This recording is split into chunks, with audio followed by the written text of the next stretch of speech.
A bride, porcelain-skinned and draped in satin, should be the centerpiece of a joyous celebration.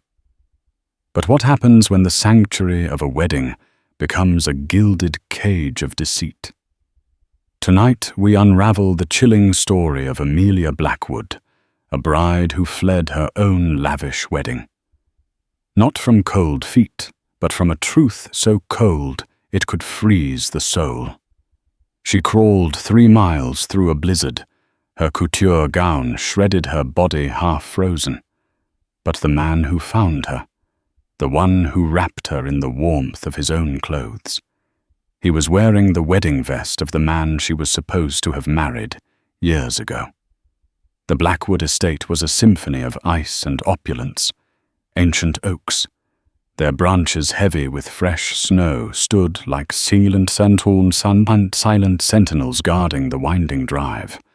Inside the grand ballroom, chandeliers dripped crystals like frozen tears, casting a fractured, glittering light on the assembled guests. It was the wedding of the season, a union between 2 of Boston's most influential families, the Blackwoods and the Van Horns. And at the center of it all was Amelia Blackwood, a vision in white, her gown a cascade of silk and pearls that whispered across the marble floors. To the untrained eye, she was the perfect bride, poised, beautiful, and marrying the impossibly handsome and equally wealthy Sebastian Van Horn. Her smile, however, didn't quite reach the crystalline blue of her eyes. It was a carefully constructed mask, one she had perfected over years of navigating the treacherous currents of her family's expectations. Her father, Alistair Blackwood, a man whose smile was as sharp and cold as the winter wind, watched her from across the room. His pride was a palpable force, a suffocating blanket of satisfaction. He had orchestrated this marriage, a strategic alliance that would solidify his empire. Amelia was his most valuable asset, and today the deal was being sealed. Her mother, Genevieve, a woman perpetually swathed in pastels and a haze of prescription medication, drifted through the crowd, her laughter as brittle as spun sugar. She saw the wedding as her own personal triumph, a testament to her success in molding Amelia into the perfect high society wife. But it was Amelia's older sister Beatrice who truly understood the chilling reality of the day. Beatrice, with her sharp, intelligent eyes and a tongue to match, had always been the rebel, the one who had escaped the gilded cage. She had married for love a quiet, unassuming professor, and had been paying the price of her father's disapproval ever since. As the string quartet played a haunting melody, Beatrice cornered Amelia near the towering ice sculpture of a swan. "You don't have to do this," she whispered, her voice a low, urgent hum. Amelia's gloved fingers tightened around the stem of her champagne flute. "It's too late, Bea. Everything is arranged." "It's never too late to choose your own life," Beatrice insisted, her gaze searching her sister's face. "Look at you, Mia. You look like a beautiful, tragic ghost." A flicker of something desperation crossed Amelia's face before the mask snapped back into place. "I'm fine. Sebastian is a good man." "A good man who looks at you like you're a prize. He's just won at a fair," Beatrice retorted, her voice laced with disdain. "Alistair has been grooming you for this since the day you were born. Don't you see? You're just another acquisition." Amelia's heart hammered against her ribs. She knew Beatrice was right. She had known it for months, had felt it in the cold, possessive touch of Sebastian's hand, in the way he talked about their future, as if it were a business merger. But to admit it, to voice the truth that clawed at her throat, was to detonate the carefully constructed world around her. The first hint of the storm that was to come arrived in the form of a hushed conversation Amelia overheard between her father and Sebastian's father, Marcus Van Horn. They were huddled in a secluded alcove, their voices low and conspiratorial. "The final papers were signed this morning, Alistair said, a note of triumph in his voice. "The merger is complete. Our families are now one." Marcus Van Horn, a man with a face like a hawk and a reputation for ruthless business practices, clapped Alistair on the back. "A brilliant move, Alistair, and the wedding is the perfect cover. No one will suspect a thing until it's too late." Amelia's blood ran cold. A cover. The merger was more than just a business deal.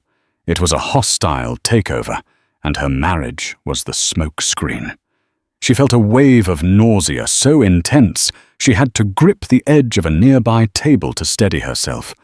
Later, as she was being ushered towards the altar, she saw the look on Sebastian's face. It wasn't the look of a man in love. It was the look of a victor, a conqueror. And in that moment, she knew she couldn't go through with it. She couldn't be the sacrificial lamb in her father's twisted game. The officiant's words droned on a meaningless litany of promises she had no intention of keeping. Her gaze darted around the room, searching for an escape. Her eyes met Beatrice's, and in that shared glance, a silent understanding passed between them, as the officiant uttered the fateful words, "If anyone has any reason why these two should not be joined in holy matrimony." Amelia's voice, clear and steady, rang through the silent ballroom. "I do." A collective gasp rippled through the crowd. Alistair's face turned a mottled shade of purple. Sebastian's smile vanished, replaced by a look of pure fury. "Amelia, what is the meaning of this?" Alistair boomed, his voice echoing in the cavernous space. But Amelia didn't answer. She turned and ran. The blizzard hit with the force of a physical blow. The wind, a shrieking banshee, tore at Amelia's veil, ripping it from her hair and sending it spiraling into the white oblivion. The cold was a living thing, a predator that sank its teeth into her exposed skin. Her satin slippers were no match for the deepening snow. Within minutes, her feet were numb, her movements clumsy and uncoordinated. She had burst through a side door of the ballroom, the sounds of her father's apoplectic rage and the shocked gasps of the guests swallowed by the storm. Adrenaline had propelled her across the manicured lawns, past the frozen fountains, and the skeletal remains of her mother's rose garden. Now, as she plunged into the dense woods that bordered the estate, fear began to seep into the cracks of her resolve. The forest was a labyrinth of black trees and swirling snow. Every direction looked the same, a disorienting vortex of white. The pearls on her gown caught on low-hanging branches, tearing the delicate fabric. The cold was relentless, seeping through the thin silk, chilling her to the bone. Her breath came in ragged gasps, each one a painful reminder of the biting air. Her mind, a maelstrom of conflicting emotions, replayed the scene in the ballroom. The look of betrayal on her father's face, the cold fury in Sebastian's eyes, the flicker of pride in Beatrice's. Had she done the right thing? The question echoed in the howling wind, but there was no answer. An hour passed, maybe 2. Time had lost all meaning in the whiteout. Her initial burst of adrenaline had faded, replaced by a bone-deep weariness. Her body was screaming in protest, her muscles aching, her joints stiff with cold. She stumbled, her gown tangling around her legs, and fell face first into a snowdrift. For a moment, she just lay there, the snow a soft, cold blanket. It would be so easy to close her eyes, to let the cold take her to drift into a painless sleep. The thought was a seductive whisper, a siren song in the heart of the storm. But then an image flashed in her mind, the face of a young man with warm, kind eyes and a smile that had once been her son, a memory from a different life. A life before the gilded cane had closed around her. The memory was a spark in the encroaching darkness. A reason to fight, a reason to live. With a groan, she pushed herself up her arms, trembling with the effort. She had to keep moving. She had to find shelter. She didn't know where she was going, only that she couldn't stay here. She tore a strip of fabric from her ruined gown and wrapped it around her hand, trying to ward off the frostbite that was already turning her fingertips a waxy white. She staggered on her progress, agonizingly slow. The world had been reduced to the next step, the next breath. The storm intensified, the snow falling so thick and fast that she could barely see a few feet in front of her. The wind howled like a wolf, its mournful cry a symphony of despair. She was lost alone and freezing to death. Hope, a flickering candle in the gale, was beginning to die. And then through the swirling snow, she saw it, a faint flickering light. A beacon in the heart of the storm. It was a long way off, a tiny pinprick of warmth in a universe of cold. But it was enough. With renewed determination, she fixed her gaze on the light and forced her frozen limbs to move. It was a grueling, torturous journey. She crawled more than she walked, her hands raw and bleeding her gown, a tattered remnant of its former glory. The light seemed to recede with every step she took, a cruel mirage in the frozen desert. But she refused to give up. She held on to the memory of the kind eyes and the warm smile, using it as a shield against the encroaching despair. The light was her only hope, her only chance of survival. Finally, after what felt like an eternity, she reached it, a small, isolated cabin nestled in a clearing. Smoke curled from the chimney, a promise of warmth and safety. With the last of her strength, she pulled herself up the steps and collapsed against the door, her fist raised to knock her voice a frozen whisper. The door swung open, and a man stood there, silhouetted against the warm, golden light of the fire. He was tall and broad-shouldered, his face etched with concern. But it wasn't his face that made Amelia's heart stop. It was what he was wearing. A dark grey woolen vest. The same vest her ex-fiancé Jameson had been wearing in the last photograph she had of him. The man in the doorway was a ghost from a past Amelia had tried to bury. His name was Wyatt, and he was Jameson's older brother.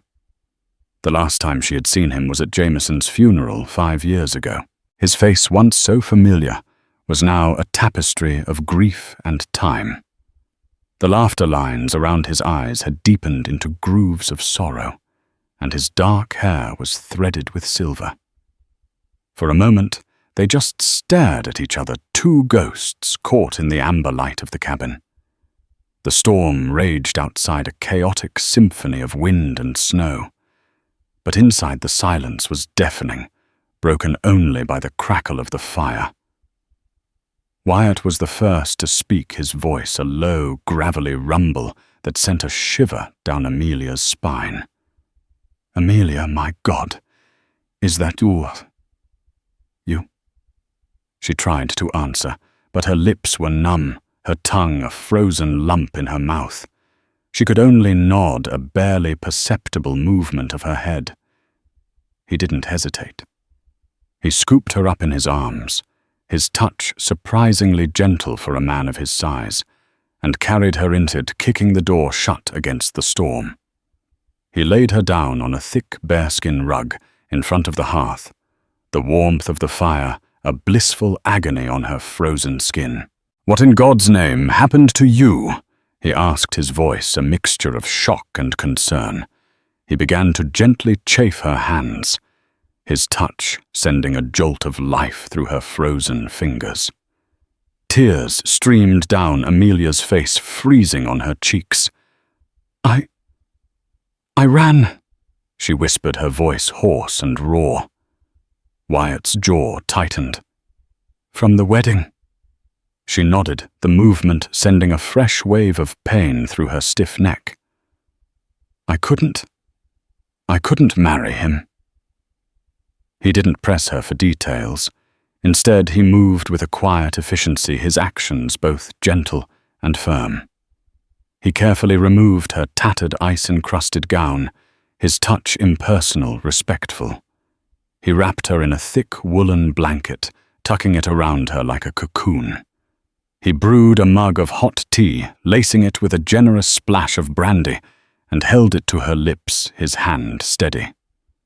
As the warmth of the tea and the fire began to seep into her bones, the dam of her composure finally broke.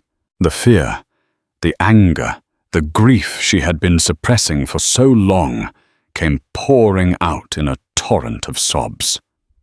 She cried for the life she had lost, for the love she had been forced to renounce, for the woman she had almost become.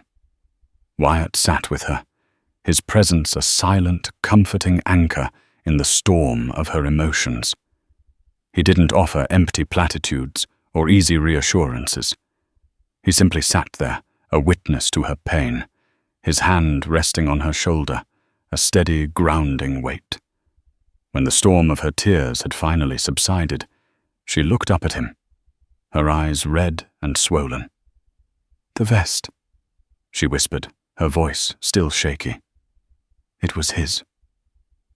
Wyatt looked down at the grey woolen vest, a ghost of a smile touching his lips. "Yeah, it was. I wear it sometimes. Helps me feel close to him." The mention of Jameson's name hung in the air between them, a fragile, poignant thing. He had been the love of Amelia's life, her first and only true love. They had grown up together, their families summering in the same small town in Maine. They had been inseparable, two halves of the same whole. They had planned a future together, a future filled with love and laughter, and a small house by the sea. But Alistair Blackwood had had other plans for his daughter. He had seen Jameson a struggling artist with a heart full of dreams and a bank account full of dust, as unworthy of his daughter. He had forbidden the match, using every weapon in his considerable arsenal to tear them apart. He had threatened to disown Amelia, to cut her off without a penny. He had even threatened to ruin Jameson's family, to destroy his father's small construction business. In the end, Amelia had buckled under the pressure. She had made the impossible choice to save her family, to sacrifice her own happiness for the sake of theirs. She had broken off the engagement, her heart shattering into 1,000,000 pieces. Jameson had been devastated. He had pleaded with her, had begged her to run away with him, but she had been too afraid, too trapped by her father's threats. A week later, he was dead. An accident, they had called it. A single-car crash on a winding mountain road. But Amelia had always suspected it was something more, a grief so profound, a despair so deep, that he had simply given up. Now, sitting in the warm glow of the fire, the past came rushing back, as vivid and painful as if it had happened yesterday. The weight of her guilt, a burden she had carried for 5 long years, threatened to crush her. Wyatt, as if sensing the direction of her thoughts, spoke, his voice gentle. "It wasn't your fault, Mia. You did what you had to do." He had always called her Mia, a nickname reserved for only the closest of friends. The sound of it on his lips after so many years was both a comfort and a fresh wave of pain. "I should have been stronger," she whispered, her voice thick with self-recrimination. "I should have fought for him. You were just a kid," he said, his voice firm. "And your father, he's a powerful man. He would have destroyed Jameson, and he would have destroyed you." He was right, of course. She had been young and naive, no match for her father's ruthless ambition, but the knowledge did little to assuage the guilt that gnawed at her soul. As the storm continued to rage outside, they talked. They talked about Jameson sharing memories of his laughter, his kindness, his passion for life. They talked about the years that had passed, the separate paths their lives had taken. Wyatt had taken over his father's construction business, building it into a successful enterprise. Amelia had been molded into the perfect society daughter, her life a carefully orchestrated performance. For the first time in years, Amelia felt a sense of peace. In the warmth of the cabin, in the company of a man who understood her pain, she felt a flicker of hope. Maybe, just maybe, she had a second chance at life, a second chance at happiness. But the past was not done with her yet. As the first light of dawn began to break through the storm clouds, a new sound pierced the howling wind, the sound of snowmobiles, their engines a low, menacing growl. Wyatt went to the window, his body tensing. "We've got company," he said, his voice grim. Amelia's heart sank. She knew who it was. Her father. He had come for his runaway bride. The snowmobiles, a trio of sleek black machines, sliced through the snow-covered landscape like sharks in a placid sea. They moved with a predatory grace, their headlights cutting through the pre-dawn gloom. At the helm of the lead machine was Sebastian Van Horn, his face a mask of cold fury. Beside him sat Alistair Blackwood, his expression a thundercloud of rage. The third snowmobile was driven by a man Amelia didn't recognize, a burly, thuggish-looking individual with a face like a clenched fist. Wyatt watched them approach, his hand resting on the antique rifle that was mounted above the fireplace. "Looks like your fiancé is a man who doesn't take no for an answer," he said, his voice tight. Amelia's blood ran cold. She knew Sebastian. He was a man who was used to getting what he wanted, a man who didn't tolerate defiance, and she had defied him in the most public and humiliating way possible. "What are we going to do?" she whispered, her voice trembling. Wyatt turned to her, his eyes calm and steady. "We're not going to do anything. You're not going back with them." His words were a balm to her frayed nerves, a shield against the encroaching fear. But she knew it wouldn't be that simple. Her father was not a man who was easily thwarted. The snowmobiles came to a halt in front of the cabin, their engines idling with a low, menacing rumble. Sebastian and Alistair dismounted their expensive winter gear, a stark contrast to the rustic simplicity of the cabin. "Amelia." Alistair's voice boomed a raw, angry sound that seemed to shake the very foundations of the cabin. "Come out here this instant." Wyatt opened the door, stepping out onto the porch to face them. He was a formidable presence, tall and broad-shouldered, his face set in a grim, unyielding expression. "She's not going anywhere with you," he said, his voice calm and even, but with an undercurrent of steel. Sebastian's eyes narrowed, his gaze flicking from Wyatt to the open doorway where Amelia stood, wrapped in the woolen blanket. "This is a family matter," he snarled. "It has nothing to do with you. It became my business the moment you chased her into a blizzard," Wyatt retorted, his voice dropping to a low, dangerous growl. "She could have died out there." Alistair stepped forward, his face a mottled shade of red. "I am her father. She will do as I say." "She's a grown woman," Wyatt said, his voice unwavering. "She can make her own decisions." "She made her decision when she agreed to marry me," Sebastian interjected, his voice laced with a possessive fury. "She is my wife." "She is not your wife," Amelia's voice, though quiet, rang with a newfound strength. She stepped out onto the porch, the blanket clutched tightly around her. "I will not marry you, Sebastian. I will not be a pawn in my father's business dealings." The colour drained from Alistair's face. "What have you done?" he whispered, his voice a horrified hiss. "I've finally started living my own life," she said, her gaze meeting his without flinching. "Something I should have done a long time ago." Sebastian took a step towards her, his hand outstretched. "Amelia, darling, you're not thinking clearly. You're overwrought. Let's go home and we can talk about this." His words, meant to be soothing, were laced with a condescending arrogance that made Amelia's blood boil. "Don't you dare patronize me," she snapped. "I have never been more clear-headed in my life." The man with the clenched fist face, who had been silent until now, stepped forward.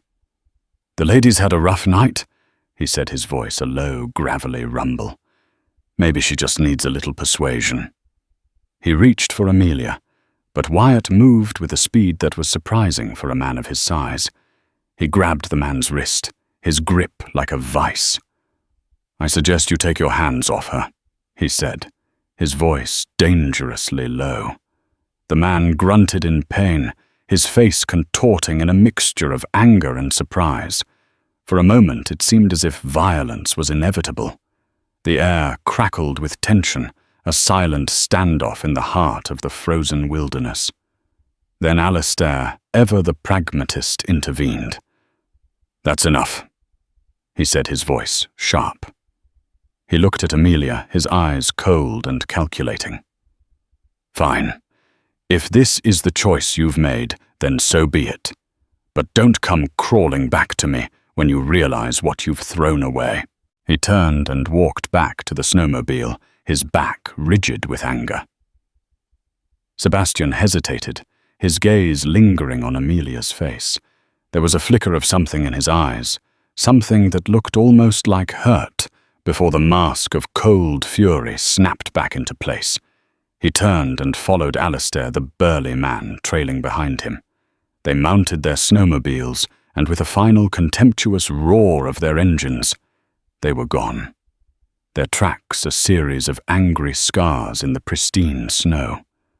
Amelia watched them go, a mixture of relief and trepidation washing over her. She had won the battle, but she knew the war was far from over. Her father would not forgive her for this. He would not rest until he had made her pay for her defiance. She turned to Wyatt, a question in her eyes. "What now?" He smiled, a slow, warm smile that reached his eyes and made her heart do a little flip. "Now," he said, "we have breakfast." In the days that followed, the cabin became a sanctuary, a haven from the storm of Amelia's life. The world outside, with its gilded cages and cruel expectations, faded into a distant memory. The only reality was the crackle of the fire, the taste of Wyatt's strong coffee, and the quiet, comforting presence of the man who had saved her. They fell into a simple, easy rhythm. Wyatt would spend his days working on his architectural blueprints, his brow furrowed in concentration, while Amelia would lose herself in the collection of classic novels that lined the cabin's shelves. In the evenings they would cook together, their laughter echoing in the small, cozy space. They talked for hours, sharing stories of their past, their hopes for the future. Amelia learned that Wyatt had never married, that he had poured all his energy into his work, building a life for himself on his own terms. She learned that he was a man of quiet strength and deep integrity, a man who valued honesty and loyalty above all else. In turn, she told him about her life, about the suffocating weight of her father's expectations, about the loveless engagement to Sebastian, about the guilt and grief that had haunted her for years. She told him things she had never told anyone, not even Beatrice. And with each confession she felt a weight lift from her shoulders, a piece of the ice around her heart melting away. One evening, as they were sitting by the fire, Wyatt looked at her, his expression serious. "There's something I need to tell you," he said, his voice low. Amelia's heart skipped a beat. "What is it?" He hesitated, as if searching for the right words. "It's about Jameson," The name, once a source of so much pain, now felt like a gentle echo in the quiet cabin. "What about him?" she asked, her voice soft. Wyatt took a deep breath. "His death. It wasn't an accident." The words hung in the air between them, heavy and ominous. Amelia's blood ran cold. "What do you mean?" "The night he died." Wyatt said, his voice tight with a long-suppressed anger. "He called me. He was distraught. He told me he was going to confront your father." A wave of nausea washed over Amelia. "Confront him about what? About the threats?" Wyatt said, his voice grim. "About what he was doing to you, to our family. Jameson was going to expose him to tell the world what kind of man Alistair Blackwood really is." The pieces of the puzzle began to fall into place, forming a picture that was both horrifying and sickeningly clear. Her father's rage at the broken engagement, his cold, calculating nature, his ruthless ambition. It all pointed to a single, terrible conclusion. "You think my father—" She couldn't bring herself to say the words. Wyatt's silence was answer enough. He didn't have to say it. The truth was there in the grim set of his jaw, in the haunted look in his eyes. The revelation was a devastating blow, a fresh wave of grief and betrayal that threatened to drown her. Her father, the man who was supposed to protect her, had not only destroyed her chance at happiness, but he had also taken the life of the man she loved. The ice around her heart, which had been so close to melting, now threatened to freeze over once more, thicker and more impenetrable than before. She pulled away from Wyatt, wrapping her arms around herself, a shield against the pain. "I need to be alone," she whispered, her voice, a raw, broken thing. She fled to the small bedroom, the door closing behind her, with a soft, final click. She curled up on the bed, the woolen blanket pulled up to her chin, and let the tears come. She cried for Jameson, for the life they had been denied. She cried for herself, for the naive girl who had been so blind to the darkness that lurked beneath her father's polished veneer. She didn't know how long she lay there, lost in a sea of grief and despair. But eventually the storm of her tears subsided, leaving behind a cold, hard resolve. She would not let her father win. She would not let him destroy her, as he had destroyed Jameson. She got up and went to the mirror, her reflection a pale, tear-stained ghost. But as she looked into her own eyes, she saw a flicker of something new, something she hadn't seen before, a spark of defiance, a steely determination. She had been a victim for too long. It was time to fight back. Amelia emerged from the bedroom as the weak morning light filtered through the frosted window panes. The grief from the previous night's revelation had not vanished, but had instead metamorphosed. The crushing weight of sorrow had been forged in the crucible of her sleepless night into something cold, hard, and sharp resolve. She found Wyatt by the hearth, staring into the embers, as if searching for answers in the dying flames. He looked up as she approached his face, a mask of weary concern. "I'm sorry about last night," she began, her voice quiet, but devoid of the fragility it had held before. "I fell apart." He rose and stood before her, shaking his head. "You have nothing to be sorry for, Mia. You were hit with a truth that would shatter anyone. The fact that you're standing at all is a testament to your strength." "He took everything from me, Wyatt," she said, her voice dropping to a near whisper, yet each word was imbued with a chilling intensity. "He didn't just disapprove of Jameson. He silenced him. He orchestrated my life, my future, my grief, all to protect his own skin, his own deals. I have been living in a mausoleum he built for me." She looked from the dying embers to Wyatt's steady gaze, and a fire began to burn in her own eyes. I'm not going to be his victim anymore. I'm not going to let him get away with it. Wyatt's eyes searched her face, seeing not the broken woman from the night before, but a warrior emerging from the ashes. What are you going to do? I'm going to expose him. She declared the words hanging in the air with unshakable finality. I'm going to tell the world what he did to Jameson, what he's been doing to all of us. I'm going to burn his kingdom to the ground. It was a vow, a declaration of war against one of Boston's most powerful men. The risks were immense. Alistair Blackwood had a reach that extended into every corner of the city, a web of influence and intimidation that could crush them both. He won't go down without a fight, Wyatt said, his voice a grim warning. He'll try to destroy you. He'll call you unstable, hysterical, a jilted bride, lashing out. Let him, Amelia retorted, a bitter smile touching her lips.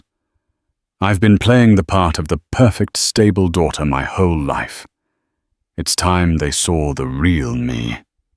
Wyatt saw the unbending steel in her spine and nodded slowly, a quiet promise in his eyes.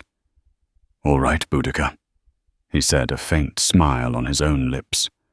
Where do we begin?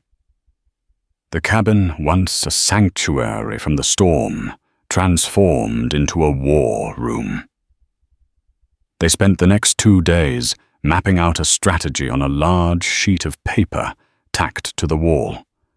At the center, they wrote Alistair's name and drew lines radiating outwards to his known associates, his companies, his political connections.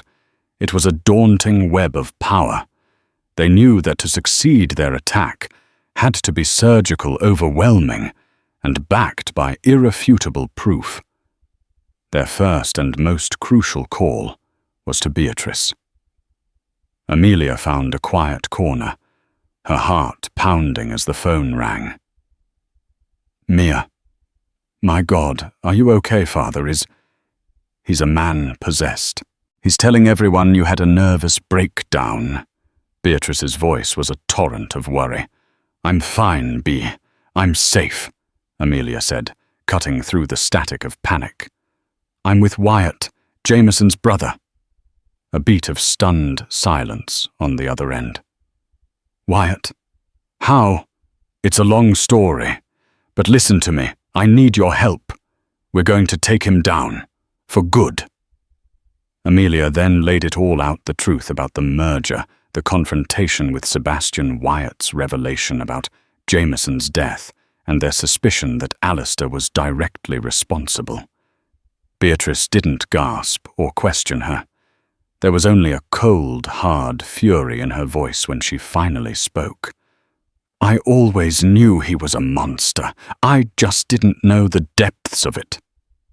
What do you need for proof? Amelia said. Anything you can find. Financial records, communications. Anything that shows the rot inside his business. And B. Mom's diaries. Do you know where she keeps them? In the library, behind a false panel in his desk. Oh, he thinks she's too medicated to be a threat. Beatrice's voice was laced with contempt. I'll get them. And I know a man, Arthur Henderson. Father fired him 2 years ago. Henderson was in accounting. He always said Alistair was running a shadow ledger. He was too scared to talk then. Maybe he's brave enough now. True to her word, Beatrice became their covert operative. Her first meeting was with Arthur Henderson, a nervous man with thinning hair and glasses that perpetually slid down his nose. They met in a dimly lit coffee shop far from the city centre. Henderson was terrified, his hands shaking so badly he spilled his coffee. But Beatrice, with a combination of empathy for his unjust firing and a shared disdain for their former boss, convinced him. He ruined my career, Henderson whispered, pushing a thick manila envelope across the table. Called me incompetent, all because I noticed money flowing into a network of shell corporations based in the Caymans. It's all in there. Oh, The proof that the Van Horn merger wasn't a merger at all. It was a hostile takeover funded by laundered money. Your marriage was the final piece of the puzzle, the PR stunt to make it look legitimate. Next, Beatrice faced the far more perilous task of retrieving the diaries. She went to the Blackwood estate under the guise of collecting some of Amelia's belongings. She found her mother Genevieve in the sunroom, looking frail and translucent, a porcelain doll lost in a haze of sedatives. "Your father is very disappointed in you both," Genevieve said, her voice a distant, floating thing. "And you, Mother, are you disappointed?" Beatrice asked, her voice gentle but firm. Genevieve's eyes, for a moment, seemed to clear. A flicker of the sharp, intelligent woman she once was surfaced. "I am tired, Beatrice. So very tired of it all." She looked away towards the snow-covered gardens, and in that moment of distraction, Beatrice knew she had her tacit permission. She slipped into the library, her heart hammering against her ribs. She found the false panel, her fingers fumbling with the latch. Inside were a dozen leather-bound journals. She took the most recent 5 and fled her mother's silent complicity, a heavy weight in her arms. Back at the cabin, the 3 of them, Amelia, Wyatt, and Beatrice, pored over the evidence. Henderson's documents were a damning indictment of financial fraud on a massive scale. But it was Genevieve's diaries that held the true horror. Her elegant, looping script detailed Alistair's escalating paranoia and rage in the weeks leading up to Jameson's death. The final crucial entry was dated the night he died. "Jay came to the house tonight, so full of righteous fire. He said he would not let Alistair ruin Mia's life, that he would expose the threats Alistair had made against his family." The argument was terrible. Alistair's voice. I have never heard such cold fury. He cornered the boy in the study. I heard him say, "You are a gnat, an insignificant pest threatening my life's work. I will not let you ruin me. I will bury you first." Jay left soon after. Alistair just stood by the window watching him drive away, a terrible, calm smile on his face. He said, "Some problems have a way of solving themselves." God forgive me, I did nothing. Reading her mother's words, Amelia felt a profound, soul-shaking sorrow. The truth was worse than she could have imagined. This was not a crime of passion, but a cold, calculated execution of a threat. Armed with this mountain of evidence, they knew they couldn't go to the police. Alistair had too many on his payroll. They needed to detonate the story in a way he couldn't control. Wyatt had a contact, a respected investigative journalist named Margot Finlay, a woman with a reputation for tenacity and a bulldog's refusal to let go of a story. Their meeting with Margot took place in a sterile, anonymous hotel room. She was a woman in her 50s, with sharp, intelligent eyes that missed nothing. She listened to their story with professional skepticism, her face unreadable. But as Amelia laid out the documents, the financial records, and finally the photocopied pages of Genevieve's diary, she saw Margot's expression shift. The journalist's eyes widened, a predatory gleam entering them as she grasped the sheer scale of the corruption and the human tragedy at its core. "This is monumental." Margot breathed, her professional composure cracking for a moment. She looked at Amelia, her gaze softening with a hint of compassion. "Are you prepared for what happens when this goes public? He will try to annihilate you." Amelia met her gaze without flinching. "He already did that 5 years ago. I'm just returning the favor." The story broke on a Tuesday morning. It wasn't just a story.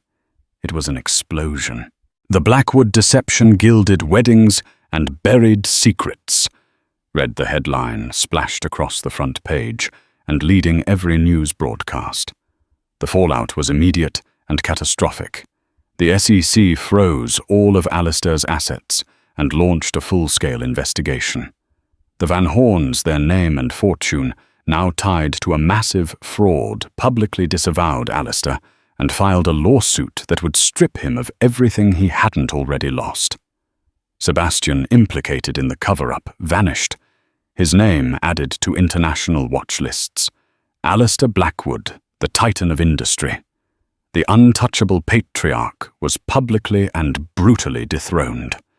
The final scene of his reign was not in a boardroom, but on the marble steps of his own estate, as police led him away in handcuffs, his face a mask of disbelief and impotent rage.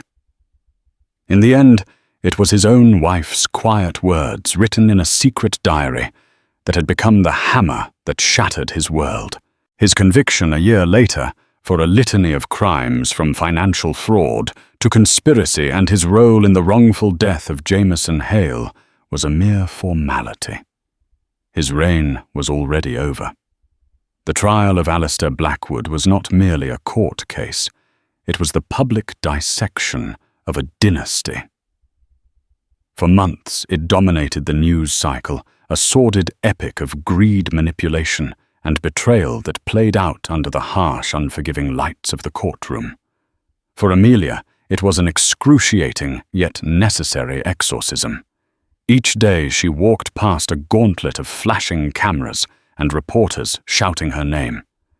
Her hand held tightly in Wyatt's, his presence a steady, grounding force in the swirling chaos. The day she took the stand was the apex of her ordeal. Dressed in a simple, dark blue dress, she looked small and fragile in the cavernous witness box. Alistair's legal team, a trio of high-priced, merciless attorneys, had one goal: to paint her as an unstable, hysterical woman, a jilted bride seeking revenge. "Miss Blackwood," the lead defense attorney began, his voice dripping with condescending sympathy. "Isn't it true that you were emotionally distraught on your wedding day? That you fled, not because of some grand conspiracy, but because of a simple case of cold feet?" Amelia took a deep breath, her eyes finding Wyatt in the gallery. He gave her a slow, almost imperceptible nod. She then turned her gaze directly to her father.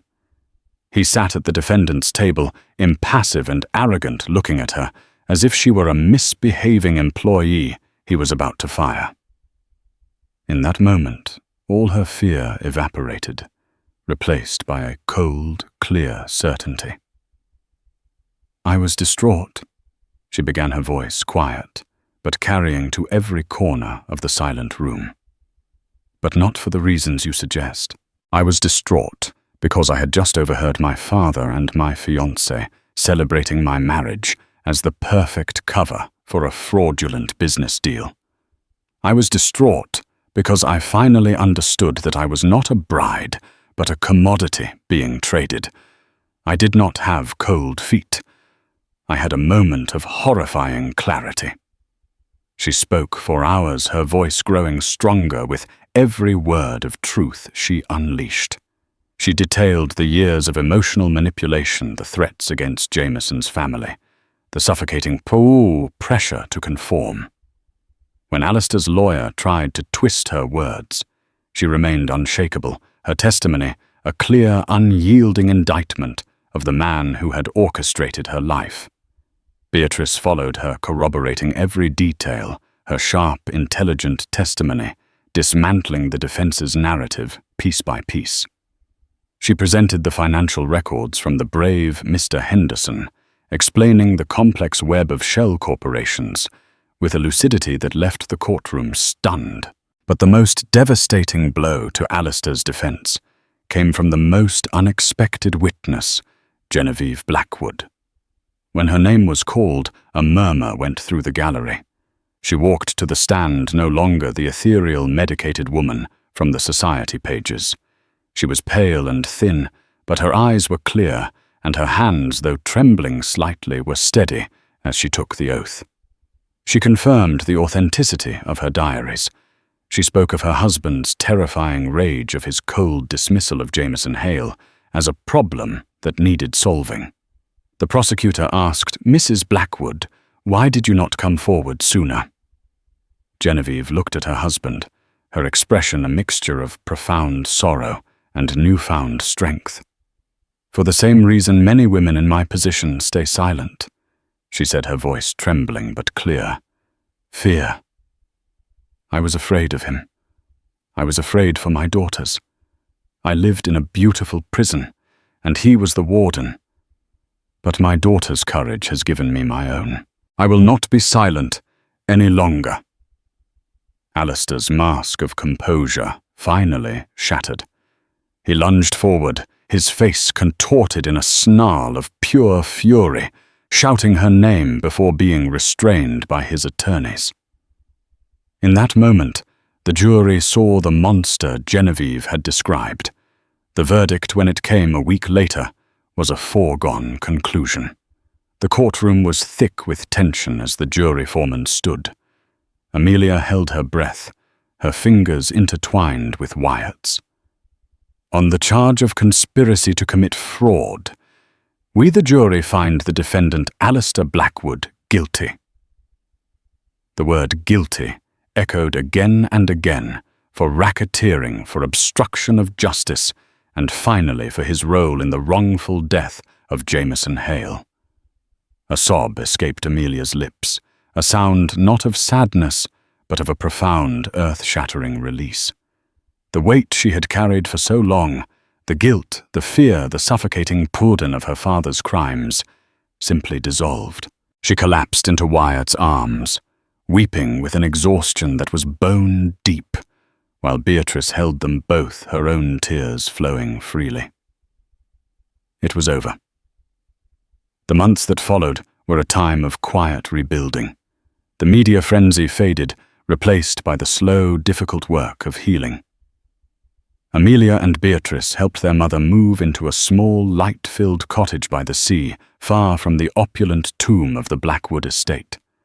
There, surrounded by the scent of salt and roses, Genevieve began to find herself again, reading, painting, and speaking with her daughters, with a clarity and warmth that Amelia hadn't known since she was a little girl. One afternoon, Amelia and Wyatt drove to the small cemetery in Maine, where Jameson was buried. She had been dreading this moment, but as she stood before the simple granite headstone, she felt a sense of peace.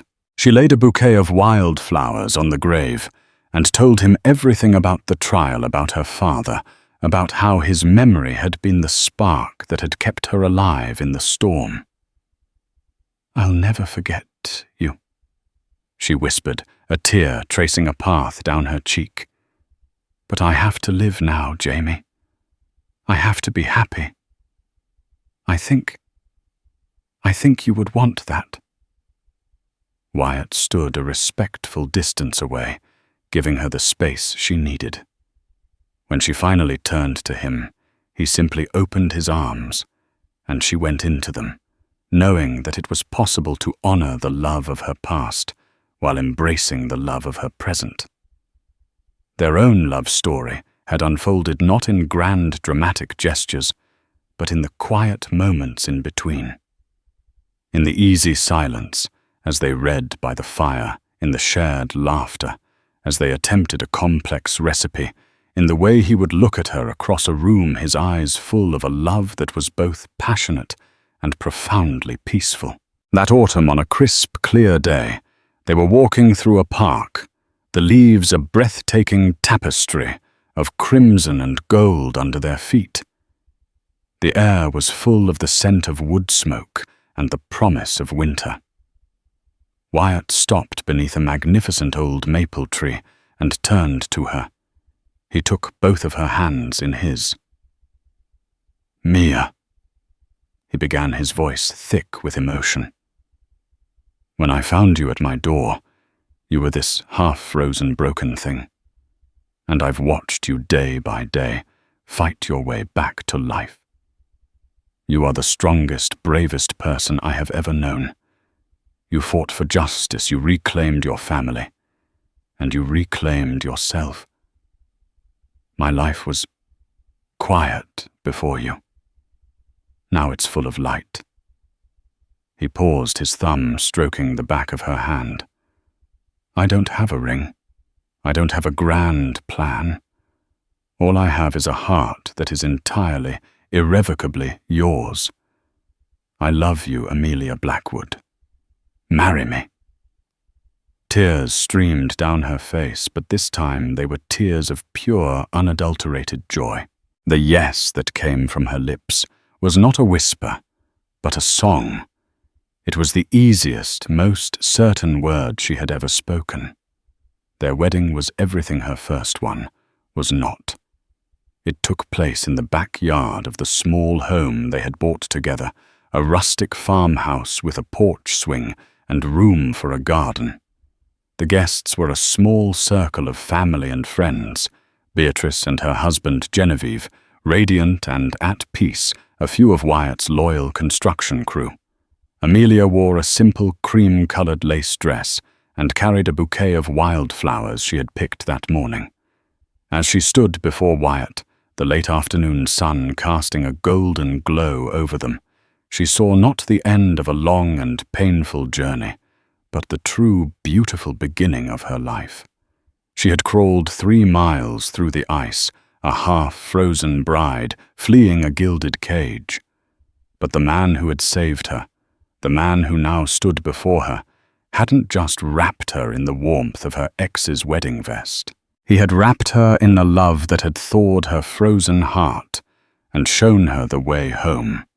The story of Amelia Blackwood is a harrowing reminder that the most dangerous cages aren't made of iron bars, but of expectations, deceit, and the silent betrayals of those we trust the most.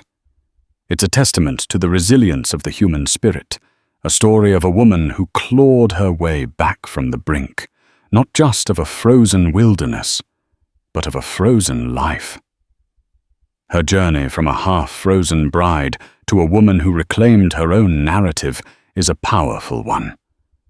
If her story of survival, love, and the ultimate triumph of truth resonated with you, please show your support.